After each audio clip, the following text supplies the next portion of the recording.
Hello and welcome to my presentation on an introduction to enterprise risk management. My name is Aaron Hughes and I've been working in the field of ERM for about 6 years now.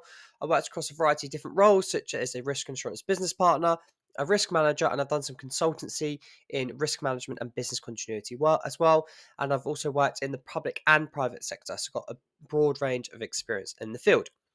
So in this presentation, I'll be talking about what do we actually mean by enterprise risk management, some of the terms, understanding what it really means. I guess we can demystify what we actually mean by enterprise risk management. I'll be talking about the interconnectivity of risks and why ERM is useful for this. We'll be looking at the difference between traditional risk management compared to enterprise risk management, the more modern way of managing our risks. A brief look into some of the history of ERM. So, where did ERM actually come from? Just to kind of set the context as to kind of how ERM develops and improves. I'll be looking at the risk management process, kind of taking a peek into how ERM actually works. And then, what does enterprise risk management actually look like in an organization? Something that I think is missing from a lot of these sorts of presentation is actually the nuts and bolts, what goes on day to day for ERM, and then the benefits of having enterprise risk management in your organization or for yourself and your business. So, what do we actually mean by ERM or enterprise risk management? So, I've got a definition here from the Institute of Risk Management, and that is the enterprise risk management is an integrated and joined up approach to managing risk across an organization and its extended networks.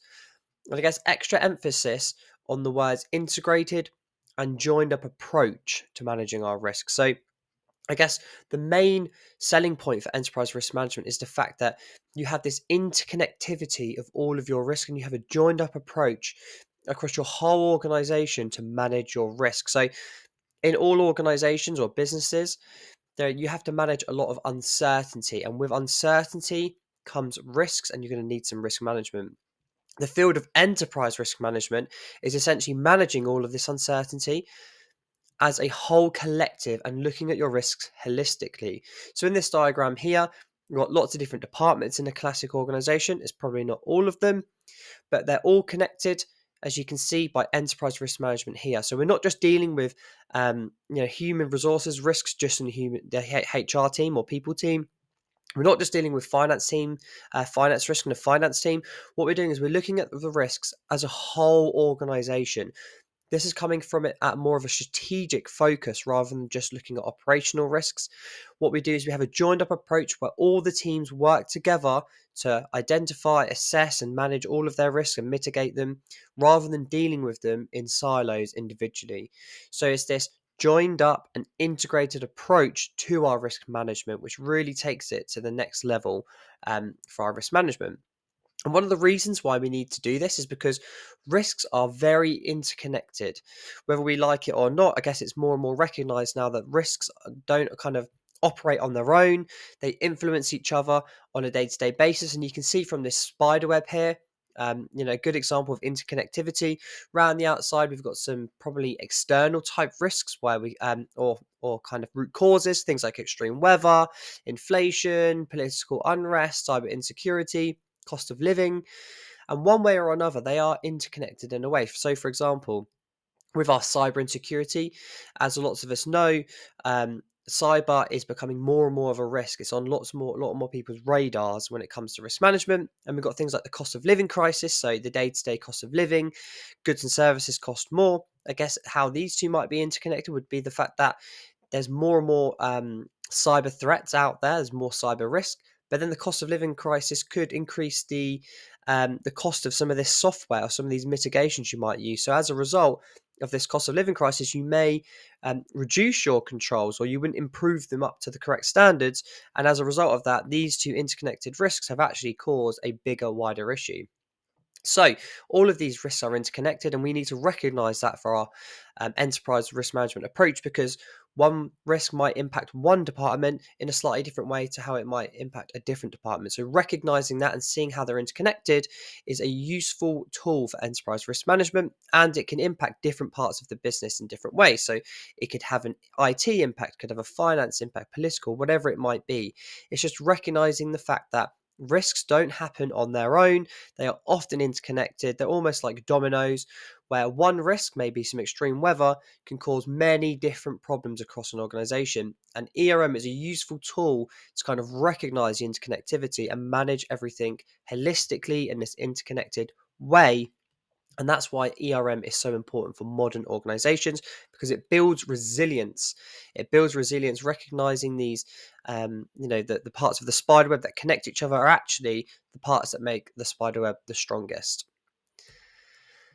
So traditional versus enterprise risk management. So historically, risk management used to only look at individual or specific areas of risk. So it might be, like I mentioned before, the finance team will just look at the finance risks. Maybe the health and safety team might just look at health and safety risks. And there wasn't really much interconnectivity between them all. Lots of siloed working going on between departments. Teams weren't really brought together to discuss risks that kind of go across an organization. Quite often, teams or organizations would be reactive, so only responding to risks as they come up or as they kind of occur and turn actually into issues. Um, they're often You often have isolated risk treatment plans. So um, risks, I guess you'd be reinventing the wheel every single time a risk was to occur across a different team or department. So if there's a potential risk that might impact multiple departments, each team would probably think of their own way to deal with that, which is very inefficient and probably not the best way to deal and treat your risks. It's focusing on minimizing specific risks without necessarily aligning to overall strategy. So traditional risk management wasn't too aligned with overall strategy of an organization, and it classically only focused on insurable risks. So this would be things like your flood and your fire, and bits and pieces like that. Whereas in a comparison to enterprise risk management, obviously we mentioned before, it's this interconnected way where we actually recognize that risk can have an impact um, across lots of different teams and across different risks themselves. So one risk can lead to another risk, can lead to another risk, etc., and can impact different teams in different ways.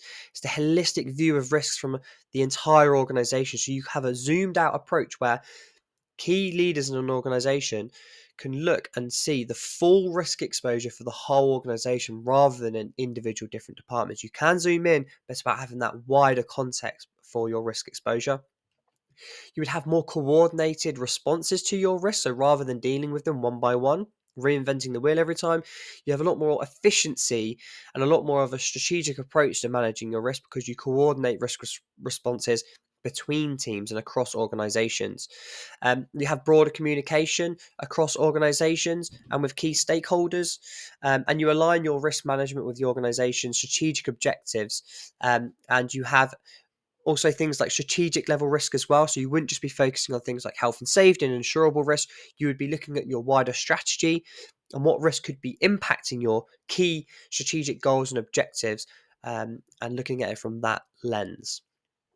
So, where did enterprise risk management come from? So, here's a quick whirlwind in terms of the history of ERM. So, back in the 1400s, risk management emerged from the maritime industry. So, this is essentially when they were shipping goods across the sea. Obviously, lots of risks you can think of back in those days, with lots of less technology compared to now. Even in today's world, the maritime industry is full of lots of risks. But commercial risk management come from this, so things like insurance, just to protect ships, and they identified risks, and that was their way of managing them. So this is where this what set the foundation for risk management back in the 1400s. And as we went into the 1900s, the early to mid, so companies recognized the importance of general risk management, and they primarily use it for things like insurable risk. So this would be your fire and your flooding, all those sorts of things, health and safety. Those bits and pieces are kind of coming into play there as well. But as you shift through the years, there's more of a focus towards financial risk management in the 1980s. But then in the 1990s, the concept of enterprise risk management began to take shape. And companies began to implement their own frameworks, but it wasn't until the early 2000s that actually ERM gained formal recognition with formal frameworks such as COSO ERM and the ISO 31000. These are just some examples. Feel free to go and do some research on them yourself, and there are many more examples out there as well. But this is when ERM kind of gained its formal standing with these frameworks that different organizations would adopt, and then there'd be consistency across industries and across organizations. And then in 2008, obviously very famous, there was a global financial crisis, and this highlighted a need for better risk management practices. And this also increased scrutiny from regulators. And that's actually a big one, because this increased scrutiny from regulators now has created a situation where some organizations have to comply with different frameworks, where risk management and enterprise risk management is now a formal component of how an organization has to run from a legal perspective. Then, obviously, in the present day, there's now a lot of emphasis on organizational resilience. So, this is actually a buzzword now at the moment, where organizations need to have full resilience and not just looking at risk. This could be things like business continuity as well, where we essentially want to make sure that our organizations have more agility. They're able to manage emerging risks such as cybersecurity and the ESG kind of risks that come alongside it. So we're looking wider than just these insurable risks now. And we want to build resilient organizations that can kind of handle more of a volatile world that we live in today. So this is just a glimpse into what the risk management process looks like within ERM. So we have 5 different stages when it comes to enterprise risk management. We've got the first stage, which is risk identification. So this is essentially your systematic process of essentially you recording potential threats and opportunities that could impact your objectives. So this is where you get everybody into a room and you essentially ask the question, what is keeping you awake at night when it comes to our organization achieving its objectives? So that's stage 1. Once you've got some ideas together, you can then analyze them. And this is essentially where you look at the nature, the sources, the consequences of these potential risks, and you to use this to determine their significance. So you'd say, what would be causing these risks? What would be the consequences of these risks? And you can then dive a little bit deeper into a risk and analyze them a bit more. Once you have this information, you can then evaluate them. So this is essentially where you start getting some numbers involved. So you can compare your risk against some predefined criteria, and you can score your risk for things like likelihood. So how likely would this risk be to occurring in the next year? And if this risk was to occur, you can also score it for its impact. So how bad would this be, or could this be, if it was to occur? And you can use those scores to get an overall score to determine its severity. And you can also map it against things like risk appetite to prioritize and almost get a prioritized list of things that you need to think about when it comes to risk management and your objectives. Stage 4. So this is your risk response. So this is essentially what I would say is the most important part of the risk management process. This is where you're actually actively managing your risk. So up until now, this is all just theory and you're just putting some information down on paper. This is actually where you're going to decide and implement some strategies to respond to your risks. And this could be that you want to treat your risks. So you want to bring down the likelihood or the impact. It could be that you want to cease the activity. You don't want to do the activity anymore because it's too risky. Or it could be that you're just going to tolerate them for as they are. But if you was going to treat them, this would be where you'd come up with strategies to essentially come up with treatment plans and mitigation strategies and controls to essentially bring down either the likelihood or the impact of the risk. So once you've done that, you've decided how you want to respond to your risks, you get to stage 5, and this is essentially where you would monitor them. So risk management is a continuous process. The world is always changing, and so in industries, day to day, things can change. You have to constantly monitor your risks. They're never going to stay static forever.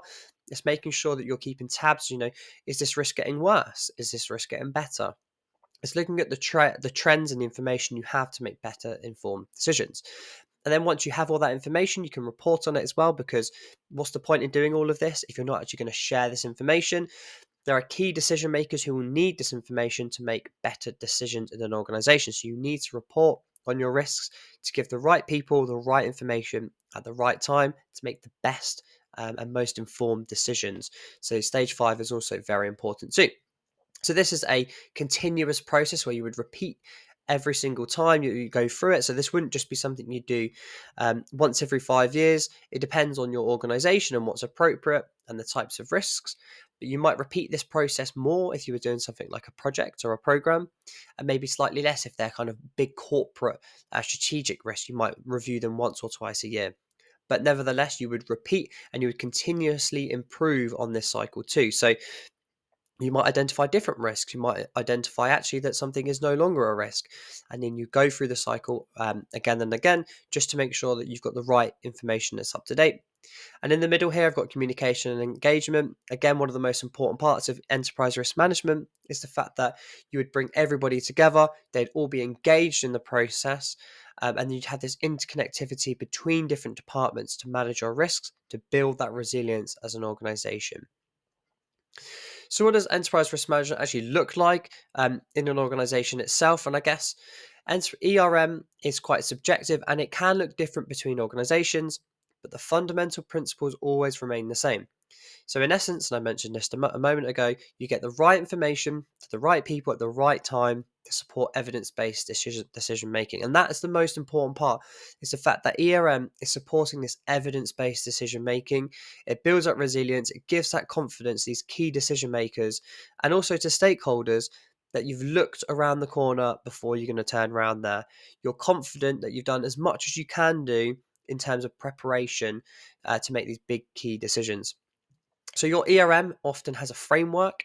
So this isn't risk management in itself, but this underpins good enterprise risk management. So you'd have things like your policies and your strategies, standard operating procedures, risk appetite statements. You'd obviously have things like your tools and templates, your risk registers, your systems, and obviously often things like training as well for your staff. And I would say some of the key components of ERM, from my perspective, are these five that we've got down here. So we've got people. So this is making sure that you have a risk aware culture in your organization. So staff are aware of what enterprise risk management actually is, even what risk management is. And you have leaders who proactively promote enterprise risk management and a culture of openness and transparency, because you can't have enterprise wide risk management if there isn't openness and transparency about what's going on. You need to be able to have a culture where any member of staff can raise whatever it is without there being any repercussions. You need to have this openness and blameless culture in order to learn from your mistakes and often point out the elephants in the room that could be important later down the line, that could be big risks. Collaboration, so this is the bread and butter of ERM. It's essentially making sure we have these cross-team discussions about risks and controls, making sure we're looking at our mitigations. We're doing things like horizon scanning together, and you're recognizing the fact that people have different perspectives on similar risks. So one team might think a risk is not very high in one department, but another team in your organization might think it's a burning hot red risk. So it's good to sit everyone down to discuss that, to see what's the interconnectivities, what are the factors at play that make this risk high in one area and low in another area, and what can we do about that, what are the conversations we can have. And it's all about not shifting responsibility elsewhere. All the risks in the organization belong to everybody. It's not your job, it's not their job, it's everybody's job to manage risk. One of the kind of more admin based things, I guess, which is important for ERM is to make sure we capture the information. Because if we're having these amazing conversations and it's not captured, then it's just going to get lost and nothing's going to be done about it. So these are things like your risk registers, your risk systems, making sure there's notes and minutes at meetings, and making sure this information is accurate and you're capturing all these different consensus views and opinions, making sure that obviously when we're having these discussions, you're recording the outcomes of those discussions. And then, obviously, in order to have these evidence based decisions, we need to share the information through things like formal governance or just generally more informally, things like team meetings, and using that risk information to actually inform the decision making. So if you're going to make some decisions, look at the risks first, see what the information is going to tell you, and use the risk to help inform the discussions that you're going to have. So if you're going to have a discussion, bring the risk register along, or if you're going to talk about a certain subject, look for the risk in that area and bring them along as well to kind of understand what's going on, to make better informed decisions and inform your discussions. And then the final part here is oversight. So this is essentially having that holistic view across the whole organization to make sure that you've got the right risk exposure compared to your objectives, to make sure that you can identify trends. You can look at what areas in your organization is strong, where have you got more risk exposure, and to kind of see where there are different areas of opportunity, and making sure that the ERM process is going to plan and you're kind of formally having a look at that. Sometimes oversight can be done through committees such as an audit and risk committee, but it's just generally making sure you have that holistic view across your organization. So, what are generally the benefits of enterprise risk management? And these are just some of the ones that I picked out that I personally think are important, but I'm sure that you've probably thought of many as we've been going through. So, I would say one of the big ones that's kind of more obvious is the fact that it improves risk awareness. So if people are being trained in ERM, there are discussions about risk management. The enterprise risk management provides that framework for identifying and assessing the risks. So people will have more involvement in ERM, and they'll be able to kind of relate to it, and it will mean something to them, and people will be more aware of the risks in an organization. And as a result of that, people will be able to make more informed decisions because they've got this extra information to give them more confidence, so that when they do make a decision, they know that they've looked at the risks first. And having all of this extra information increases our resilience as an organization. So, by anticipating and preparing for potential risks, organizations can recover quicker or completely avoid adverse events altogether. So, if you're looking at a risk and you can see it's a little bit far into the future, you can make slight adjustments to avoid risks completely. But if they do materialize, you can hopefully recover quicker because you've already thought about ways that you can potentially reduce the impact of that risk. And once you've got these top three, you're going to have more confidence from your stakeholders, because if you're an investor in an organization and you know that they've got really strong ERM framework, you're going to have way more confidence in the decisions that are being taken from the management and the senior members in the organization. And often, as I mentioned before, sometimes it's a big part of regulatory compliance. So obviously you want to make sure that your type of ERM you're going to be implementing is compliant with the relevant regulations that you have to follow in your organization. I won't go through all of these, but some of the other ones are notable. A strategic alignment. So with ERM, we always focus on the key strategic objectives of your organization and what are the risks affecting them. So naturally, your risks are going to be aligned with your organization strategy and will help you achieve that. Um, Through ERM, obviously having this interconnectivity and different departments sharing this information, coming up with controls, you will have better optimization of your resources, better cost efficiency. People aren't reinventing the wheel over and over again. Better relationships and communication between teams because everybody's getting stuck in. There's no blame culture. There's transparency. And it breaks down the silos and fosters a natural collaboration and a kind of real team effort to mitigate risks. And there's not oh, I'm fine, we're just going to look after ourselves and they can deal with their own risks. Everybody gets stuck in where they can to for the greater good of the whole organization rather than individual silos. And the last one here, continuous improvement. So just one of the backbones of ERM is the fact that we constantly want to learn lessons from what we do. So obviously we want to continuously improve, regularly assess what we're doing, updating our risk management practices, and continuously educating and upskilling our staff to make sure that we are as resilient and up to date as we possibly can to enhance overall resilience and effectiveness. So thank you very much for watching this video. If you have any questions, feel free to leave them in the comments or feel free to reach out and send me a direct message. But other than that, make sure that you like, share, and you comment on this video. And thank you very much for watching.